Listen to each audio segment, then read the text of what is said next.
നമുക്ക് ഇതിന് ഇപ്പൊ നമ്മള് വേറൊരു ഇപ്പൊ ഒരാള് പഠിച്ചത് വേറെ കോഴ്സ് ആയിരിക്കാം, ഇപ്പൊ ഒരു ചൂസ് ചെയ്യുന്നത് വേറെ കോഴ്സ് ആയിരിക്കാം.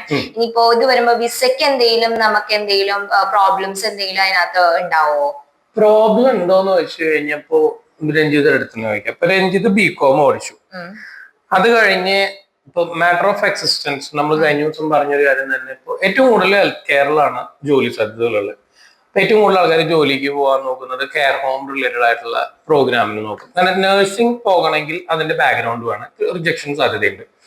അപ്പോ കെയർ ഹോം റിലേറ്റഡ് ആയിട്ട് നോക്കും. ബികോം പഠിച്ച് അക്കൗണ്ടിങ്ങിൽ വർക്ക് ചെയ്ത ഒരാൾ കെയർ ഹോമിൽ പോകുമ്പോൾ അലൗ ചെയ്യാനാണെങ്കിൽ 1000 കാരണങ്ങളുണ്ട്. റിസൈൻ ഡ്യൂറിയുടെ ഒരു ഡിസിഷൻ ആണ് വിസ തരണോ വേണ്ടെന്നുള്ളത്.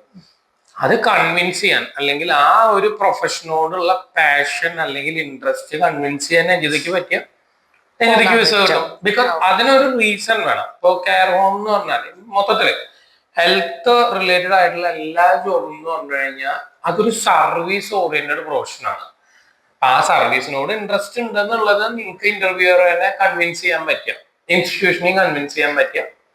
തീർച്ചയായും ഇത് ഏത് ഡിപ്പാർട്ട്മെന്റിന് ഇപ്പൊ ഏറ്റവും കൂടുതൽ പേര് തെരഞ്ഞെടുപ്പിന്റെ ഹെൽത്ത് കെയർ ആയാലും ഞാൻ അതൊരു എക്സാമ്പിൾ പറഞ്ഞു. നമുക്ക് കൺവിൻസ് ചെയ്യാൻ പറ്റുകയാണെങ്കിൽ വിസ ഒരു പ്രശ്നമല്ല. Visa interview is purely depending on the candidate.